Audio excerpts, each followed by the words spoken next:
Alors aujourd'hui, on se retrouve pour un podcast un petit peu, ça va être un petit peu un mix de plein de choses, je pense, un petit peu un mix de découvertes, de culture, d'ethnie, de machin, un truc différent, ça va être trop bien. Genre je suis avec une de mes super giga méga potes, genre qui est partie de ma mif, c'est Anna, genre elle était partie pendant un petit moment dans un autre pays et elle m'avait trop manqué et là on se revoit et je suis trop contente et du coup je vais la laisser se présenter à vous. Ok, salut. Alors moi c'est Anna, j'ai 21 ans et je suis partie faire un service civique en Serbie parce que j'ai des origines serbes et je voulais apprendre la langue de mon papa. Et du coup je suis partie avec l'organisation France et Guide de France, Guide des scouts de France. Je sais même plus. Ouais, bref, je suis partie avec les scouts, les Izvijaci. En serbe. Putain, ça veut dire quoi en français ? Ça veut dire scout. Okay. Ouais, ça veut dire... Donc voilà, je fais pas grand chose parce que c'est l'hiver. Mais en tout cas, la vie là-bas, elle me plaît. Je suis bien dans la capitale. Et, Pourquoi tu fais pas grand chose ? Parce que c'est l'hiver. Du coup, il n'y a pas beaucoup de camps. En hiver ? Ouais, en hiver. Okay. Les animations, ça se stoppe en hiver et ça va reprendre en printemps. Donc c'est vraiment dans l'animation avec les jeunes. Voilà. Et t'es où en Serbie du coup ? Je suis dans la capitale, je suis à Beograd. Beograd ? Ouais, la ville blanche. Ah, on dit Beograd. Là-bas, on dit Beograd, mais en France, on dit Belgrade. Donc je vais faire la meuf et dire correctement. Et voilà, donc j'ai commencé à prendre des cours de serbe et tout, mais c'est quand même assez difficile. J'ai de la famille là-bas, donc c'est cool. Et tu parlais serbe avant de partir en Serbie ou pas ? Pas du tout, je connaissais les gros mots, tu sais, basiques. Vas-y, dis-nous en quelques-uns. Pisco materinu. Ça veut dire quoi ? Ça rentre dans la chatte à ta Ok, je mets des trucs en running parce que... Je sais même pas si je le dis bien. Ils disent tous la mode, tu vois, c'est comme putain chez nous, quoi. Sauf qu'ils sont un peu plus trash là-bas. Voilà. Et qu'est-ce qui différencie un peu la Serbie à la France niveau coutume et tout ? Parce que du coup, je suppose qu'il y a des trucs qui sont différents.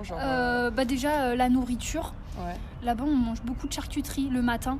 Donc en fait, c'est tout le temps. C'est pas beaucoup de sucré et tout le matin, c'est beaucoup de. Ouais. Comme en Angleterre. Comme en Angleterre, ouais. Beaucoup de porc, beaucoup de viande. Ok. Voilà. Et il y a le café turc. Ah oui, elle m'a parlé du café, elle m'a dit que maintenant elle était accro au café et qu'elle en buvait tout le temps parce que ce qui passe, c'était tout le temps l'heure du café en Serbie, genre. Ouais, voilà. Et par contre, ce que j'arrive pas à m'habituer, c'est le soleil. Parce que le soleil, il se couche à 15h30, il n'y a plus de soleil, quoi. Et c'est à quelle heure à peu près ? Après, là, actuellement, quand je pense à 4h30, 5h, quoi. Putain. Ah ouais. Mais du coup, franchement, la vie, elle est pas mal. Tu plais pour l'instant la Serbie ou pas ? Ça fait 2 mois à peu près que tu y es. Oui, bah ça me plaît. Les gens, ils sont vraiment adorables. C'est vraiment un peuple très accueillant, très chaleureux. Ouais. Tout se passe bien. Je suis avec ma famille. Il y a mes oncles et mes tantes qui habitent à côté. Donc ça va, je suis pas perdue. C'est juste le taf. Bah, pour l'instant, je fais vraiment rien du tout. Donc je suis payée à rien faire. C'est bien un moment. Puis après, tu te lasses un peu. Ouais. Mais du coup, tu t'occupes comment à peu près ? Bah, du coup, si tu fais pas grand chose et tout. Je sors dans les bars, dans les cafés. Je fais du shopping. Mais à un moment donné, il n'y a plus trop de sous-sous. Du coup, là, j'ai postulé pour être bénévole à l'Institut français et pour donner des cours de français, cool. aider, voilà. Donc, ils m'ont dit qu'ils allaient, parce que là, il y avait la période des fêtes. Donc, normalement, janvier, là, quand je retourne, je commence, voilà. Donc, je me suis fait plein d'amis à l'Institut français. Moi, j'ai une question, c'est comment t'es venue l'idée du coup de faire un service civique ? Ok, donc moi, je suis technicienne de laboratoire, j'ai fait un BTS d'analyse de biologie médicale. Ouais. Après, j'ai fait un bachelor, donc une licence pro d'anatomocytopathologie. En français, ça donne quoi ? En fait, je suis technicienne dans tout ce qui est diagnostic des tumeurs. Ok, ouais, oui, ça va. Et j'ai voulu faire un master en immunologie, mais il était très sélectif, donc je ne l'ai pas eu. Et je me suis dit, pourquoi pas faire un service civique. YOLO, on part à l'étranger. Voilà, One Life, on part à l'étranger. Donc j'ai voulu partir au Portugal ou en Serbie, parce que ma mère elle est portugaise et mon père est serbe, pour apprendre la langue. Et les Serbes, en 10 minutes, on se demande pourquoi, ils m'ont contacté, ils m'ont dit on te prend. Donc maintenant je sais pourquoi, parce que l'organisation elle n'est pas tip top, mais voilà. Parce qu'il faut savoir que moi aussi du coup j'ai fait un service civique, mais du coup moi c'était en France, j'ai fait au jardin des Serres d'Auteuil. C'est un parc du coup dans le 16e arrondissement de Paris avec des serres tropicales et tout. Et moi ça s'était globalement très très bien passé. Mais c'était encore pendant la période du Covid, etc. Et du coup, en soi, d'une façon ou d'une autre, j'étais un peu comme Anna, c'est-à-dire qu'il y a des moments où j'avais pas grand-chose à faire parce que du coup, j'avais pas de public et que je devais faire des visites guidées normalement pour le public et tout. Et du coup, c'était un peu compliqué à certains moments. Mais du coup, je comprends Anna, des fois, qui se fait un peu chier s'il n'y a pas grand-chose à faire. Il y a des moments de creux, hein, franchement. Après, il y a tous les soirs, il y a des soirées. C'est beaucoup la night life là-bas. Enfin, il y a tout le temps des soirées et tout. Mais c'est vrai que niveau job, c'est pas passionnant, quoi. C'est ça qui est un peu dommage. Ça m'apporte rien de fou pour l'instant. Ouais. À part niveau relationnel et c'est déjà ça. C'est déjà ça. Mais et du coup, normalement, tu dois rester combien de temps là-bas ? 1 an. Ça se termine fin septembre, mais peut-être que bon, on sait jamais, hein, peut-être j'ai rempli mon contrat avant, je sais pas. Bon, c'est pas le but, mais après c'est normal si parce que c'était galère de trouver un appart, tout était galère quand t'as pas quand il y a personne qui t'aide. Là, je dois attendre le visa, donc je sais pas encore. Mais ce que je me demandais, c'est du coup la notion d'argent et tout là-bas, est-ce que c'est globalement la même chose ? Enfin, est-ce que c'est un pays riche, c'est un pays... Enfin, comment... de base, le SMIC, il a 800 €. 800, à peu près 800 €, ouais. Là-bas, c'est des dinars. Mais c'est vrai que je pensais que c'était pas si cher que ça. Et au final, je suis dans la capitale et c'est comme ici. Moi, je gagne que 650 €. Mon loyer, je le paye 500 €. Donc, il me reste 150 € pour vivre. Comment te dire, je mange des patates toute la journée, quoi. Mais du coup, c'est un peu compliqué. Heureusement que j'ai ma famille qui me donne de la bouffe, comme c'est des fermiers et tout, mais sinon... Et l'équivalent de dinars en euros, du coup, ça donne quoi ? C'est 100 dinars, c'est à peu près 80 centimes. Donc c'est je trouve ça complètement fou, genre quand on m'a dit 100 dinars, 80 centimes, et je me suis dit, mais... what the fuck, genre 1000 dinars, c'est un peu moins de 10 €. Voilà. Mais... mais c'est fou. Mais la vie là-bas, elle est chère. Franchement, ouais. Okay. Mais est-ce que c'est moins cher un peu dans la campagne ? Parce que du coup, elle m'a dit sa famille habite plus dans la campagne et du coup, elle est à Belgrade. C'est un peu moins cher quand même. Mais je pense que c'est moins cher. Paris, c'est plus cher. Mais c'est comme chez nous, tu sais, dans notre banlieue. Donc, c'est un peu... voilà, faut serrer la ceinture. Et du coup, j'avais une autre question. C'est est-ce que du coup, t'avais peur de partir comme ça, toute seule ou pas ? C'est un peu l'adrénaline, tu vas découvrir de nouvelles choses. J'avais surtout peur de perdre un peu tout le savoir que j'avais en tant que technicienne. Je me suis dit, c'est 1 an perdu. Mais quand même, c'est jamais perdu, genre. C'est la continuité un peu du cours de ta vie. Enfin, c'est un peu grand de dire ça, mais c'est réel, genre. Mais du coup, j'avais peur de pas être trop à la hauteur, d'être un peu inutile, tu sais, genre dans l'organisation. Mais sinon, j'avais pas... je voulais vraiment partir, changer d'air et de voir autre chose. Parce que là, je suis rentrée à la maison, j'en ai déjà marre, ça fait 3 jours. Mais la première semaine, c'était pas... Genre les premières semaines, moi, je sais qu'en Finlande, c'était un peu... Enfin, trouver ses marques et tout. Au début, t'es là en mode trop bien, il y a plein de trucs partout et tout, je sais pas quoi. Et après, tu te dis, mais en fait, je suis toute seule ici, genre je vais rentrer à la maison. C'est vrai, j'ai pas trop de routine, comme le bureau il est fermé, voilà. Il y a pas trop. L'organisation elle est hachée. Mais je vois beaucoup ma famille, je sors beaucoup voir. Du coup, je ressens pas trop. Voilà. Mais parfois, oui, j'aime bien me retrouver seule. Des fois, c'est ennuyant, un peu comme. J'ai l'impression d'être tout le temps en vacances, quoi. Je comprends. Mais est-ce que tu penses que ça aurait été plus difficile si ta famille n'était pas près de toi ou pas ? Oui, là j'aurais été paumée. Là déjà, j'aurais été à la rue parce qu'on m'a logée et tout, le temps que je trouve un appart. Quand j'ai la flemme de faire à manger, je vais chez ma tante, je dis tu peux me faire à bouffer, tu vois, genre. Attends, j'ai perdu 3 kilos. Ah ouais ? Ouais. Je me fais que des patates. Je vais t'envoyer de la bouffe par la poste, ça me va vraiment. Genre... Mais voilà, donc non, heureusement qu'il y a ma famille. Et comme ça, je parle avec eux, je suis vraiment dans l'immersion, en mode Hugo. Voilà. Mais est-ce que c'était plus l'expérience de découvrir autre chose qui t'intéressait ou juste le fait de quitter, genre les études, le machin, le truc? Ouais, je pense que j'ai vraiment taffé, parce que moi j'ai des difficultés, j'ai vraiment taffé, je me suis vraiment donnée dans mes études et tout. Et j'avais besoin j'avais besoin de faire une pause parce que technicien de labo, c'est pas vraiment ce que je veux faire.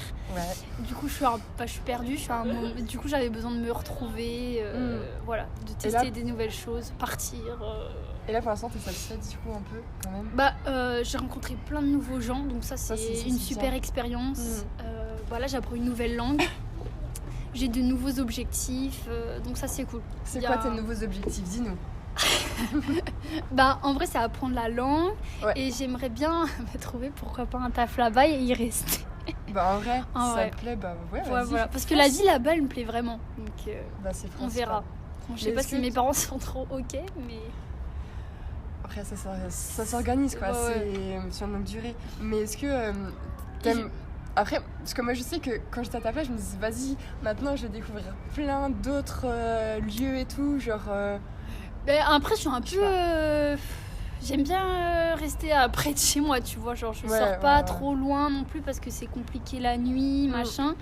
Mais oui, tu fais des musées. Là, on a prévu avec des amis scouts de Serbie d'aller voir les chaînes de montagne en Serbie, machin. Ouais. Donc, en vrai, les gens, ils sont dans le comment dire, ils sont dans le mood de découvrir le pays. Donc, tu le découvres avec eux et ça, c'est cool. Les Balkans... aller en Bulgarie. Je veux trop venir avec toi. Franchement, t'aurais kiffé. Je veux trop venir.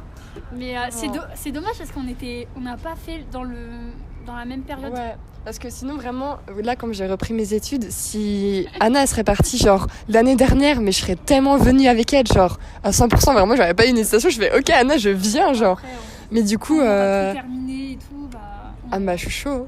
On refera. Oui. Mais du coup... là, quand t'es revenue en France, est-ce que tu te dis, putain, il y a ça qui me manque déjà, genre ça fait 5 jours que je suis partie de Serbie et genre, il y a ça qui me manque, genre. En vrai... Ou à l'inverse, quand t'es en Serbie, tu te dis, putain, en France, il y a ça et là, il y a pas ça, genre, merde, genre, c'est chiant. Je sais pas, j'avais vraiment besoin de prendre de la distance avec le boulot, avec la France et tout. Et c'est vrai que la Serbie, là en vrai je reste une semaine donc mais mes amis elles me manquaient, toi tu me manquais, mes parents quand même, mais je pense que 3 jours c'est bien quand même. Du coup c'est bien, ça montre que t'as un peu trouvé tes marques et genre que... il y a des soirées là qui s'organisent, donc t'as envie d'y aller, de découvrir plein de gens, ça c'est vraiment cool. C'est normal, en plus quand tu commences à faire ta vie là-bas, tu te dis putain je vais peut-être manquer ça là-bas et puis... Ce qui est cool c'est qu'il y a tout le monde, il n'y a pas de gêne, tu essaies de parler serbe, il y a des anglais, je vais souvent dans des bars linguistiques, donc il y a des tables, il y a les espagnols, il y a les français, il y a les chinois, machin, et tout le monde change de table, et donc ça c'est vraiment cool pour... super intéressant. Au départ t'es un peu, tu vois, t'es timide et tout, puis après c'est trop une bien, ou deux bières et c'est bon. Voilà, et la rakia là-bas, faut que tu goûtes. C'est de l'eau de vie. C'est ce que tu m'avais fait goûter. Ouais, je t'avais m'avait fait goûter, Anna, un jour, un alcool serbe, un truc de famille et tout. Et genre, le truc, mais c'était tellement fort. Vraiment, j'ai cru que j'arrivais pas à le boire. Genre, imaginez la vodka par rapport à ça, vraiment, c'était rien, genre. C'était un truc de ouf. Tous les jours, un petit verre de rakia. C'est pour de vrai. Là-bas, c'est des gros alcoolos. Putain. Tu me connais, je tiens pas à l'alcool, mais après, on peut se faire plaisir de temps en temps. Mais là-bas, comme là-bas, c'est typique, c'est genre 80 centimes, c'est rien du tout, quoi. Arrête, j'ai envie de te dire. C'est vraiment... Non, franchement, c'est cool. Je pense que tu kifferais... Je vais aller rendre visite à Anna en Serbie et je vais quitter le BTS. Donc ça fait quand même, on dirait, on est un peu dans... en même temps, avec l'Union soviétique et tout, c'est ça sûr fait un peu communiste. Enfin, après, c'était un ancien pays. C'est un régime, Mais je me doute, en vrai, c'est un peu comme ça que je vois. Mais du coup, il y a un peu ce cachet, l'ex-Yougoslavie et tout, mais du coup, c'est... Et pour les personnes qui connaissent pas du tout la Serbie, est-ce que tu peux expliquer un peu à quoi ça ressemble la Serbie, genre? La Serbie, c'est dans les Balkans, c'est à côté de la Croatie. C'est un petit coin avant, il y avait la Yougoslavie. Donc, voilà, il y avait plusieurs pays. Ça m'intéresse trop l'Europe de l'Est en plus. Voilà, après, il y a eu la guerre, machin. Mais genre, d'un point de vue paysager et tout, genre, ça ressemble à quoi? Bon, après, je pense qu'en France, on a des beaux paysages quand même. Mais c'est très montagneux, c'est très plaine. Moi, on vient d'un petit village, donc c'est beaucoup les plaines, il y a que des forêts. Donc franchement, c'est cool. Okay. Elle m'a dit qu'il y avait des loups dans la montagne à côté de où elle habitait avec sa famille dans le petit village là. Et du coup, je veux trop venir parce que je sais pas pourquoi je me suis en train de trouver une passion pour les loups. Enfin bref, de toute façon, ça n'a aucun rapport. J'en ai pas vu, mais ma prof de serbe, elle m'a dit qu'il y avait une forêt, il y avait que des loups. Donc je vais trop y aller. Voilà, on ira ensemble pour découvrir. Ouais, trop bien. Anna vient de me parler d'un truc à manger, ça avait l'air trop bon, les loukoums et tout, vas-y, raconte. Alors, quand tu arrives dans une maison pour la première fois, enfin, à chaque fois que tu arrives, tu es l'invité, c'est la sladka, donc tu as un peu de confiture, des ratlouk, donc c'est les loukoums.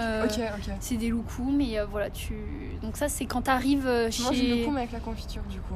Ouais, en fait, ça dépend. Après, ce qu'ils produisent, il y en a, ils produisent du miel, donc tu vas manger leur miel. Ils produisent de la confiture. Voilà.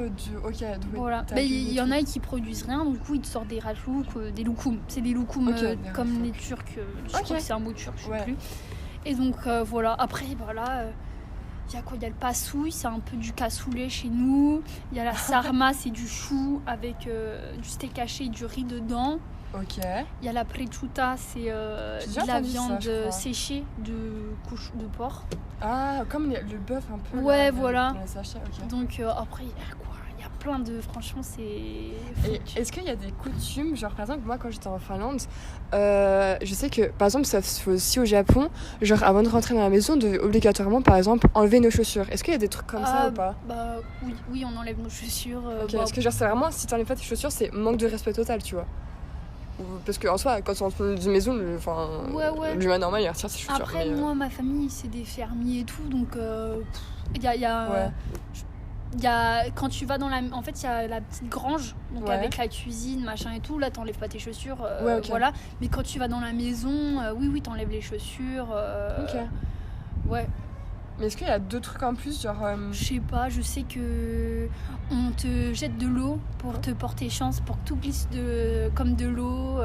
Ok, est-ce que c'est un truc religieux ou c'est juste un truc... Non, je pense pas que c'est religieux, je sais pas. Mais c'est un peu pour t'enlever le mauvais œil. C'est intéressant. Avant les examens, avant une rentrée, on te fait ça. Ou genre de l'eau froide comme ça, genre. Ouais, un petit peu, pour te souhaiter bon voyage. Voilà. Après, je sais pas, on te tire les oreilles pour ton anniversaire. Pourquoi faire? Je sais pas. Après, il y a des trucs... Voilà, après, c'est un pays orthodoxe. Donc, voilà, il y a la slava, c'est le saint protecteur. Chaque famille a sa slava, un saint protecteur. Donc, moi, c'est le Saint Nicolas. Ok, tu l'as sous quelle forme, genre, ce saint? Comment ça? Je crois que c'est... Tu l'as sous quelle forme, le saint protecteur, genre? Bah, il y a... Genre, quelle figure? Enfin, genre, est-ce que c'est genre une croix? Est-ce que c'est quoi, genre, que t'as? Oui, c'est... Les orthodoxes, c'est des chrétiens, donc... après, on met une bougie avec une figure du saint. Après, il y a le blé. Tu manges du blé. Il y a le pain, le chleb typique. Voilà. C'est un peu... En fait, c'est le Saint-Nicolas, c'est Papa Noël, en fait. Oui. Est-ce que, du coup, comme là, il y a eu Noël, est-ce qu'il y a eu un truc spécial vu que toi, du coup, ta famille, c'est Saint-Nicolas? Oui, j'ai fait ma Saint-Nicolas, ma slava, le 19 décembre. Ici, c'est le 6 décembre chez les catholiques. Et que nous, c'est en décalé, c'est le 19 décembre. Et vous faites quoi, du coup, pour le 19 décembre? Alors, on jeûne. On peut pas manger tout ce qui vient de l'animal. Je sais pas comment trop expliquer. On peut pas prendre de fromage. En gros, tu manges vegan quand tu voilà, jeûnes, que du poisson ou des légumes, tu vois, genre... Ah, vraiment de la viande, ok. Je sais pas trop comment ça s'appelle. Moi, je dis on jeûne, mais je sais pas trop... Je peux pas trop t'aider. Je sais pas, mais en tout cas, t'as pas le droit de prendre d'œufs, de lait, de tout ce qui vient de l'animal, en fait. Bah, bon, le poisson, il... Bah, du coup, le poisson, c'est aussi de la viande. Bah, par contre, le poisson, t'as le droit. D'accord. Mais je te... Et donc ça, c'est le vendredi avant. Et après, il y a la Saint-Nicolas le 19 décembre. Ouais. Il y a le deuxième jour de la Saint-Nicolas le 20 décembre. Mais ça consiste en quoi, en fait? Pourquoi il y a plusieurs jours? Parce que je connais pas du tout. Bah, en fait, c'est un saint protecteur et tu le remercies. Moi, j'avais vu, je m'étais renseignée, c'est le saint protecteur pour les enfants, machin. Mais du coup, il y en a plusieurs des Slavas en Serbie. Il y a celui-là de l'ange Michael. George, George. Il n'y a pas l'ange George. Je sais pas. Georgie, je crois. Je sais plus. Bon, bref, il y en a tout le temps, en fait. Il y en a tout le temps. D'accord. Mais la Saint-Nicolas, c'est le seul qui mange pas de viande. Pourquoi? Je sais pas. En plus, il n'y a même pas la mer à côté. Mais bon, en Syrie, je sais pas. Ok, bah moi, ma mère, elle est catholique, mon père, il est orthodoxe, mais moi, je suis pas baptisée. Et du coup, bah, je sais pas trop les coutumes, qu'est-ce qu'il faut faire. Donc, quand t'arrives, faut que tu manges le blé. Et je suis la première qui l'a mangé. Et en fait, faut te signer mais je me suis pas signée, tu vois, parce que je savais pas, donc moi j'ai juste bouffé le blé. Et du coup, tout le monde là-bas veut me baptiser maintenant, donc c'est tout. J'ai une autre question pour Anna. C'est quels sont les clichés sur la France en Serbie? Du coup, c'est vraiment baguette, croissant. Ils m'ont demandé pourquoi il y avait des toilettes partout.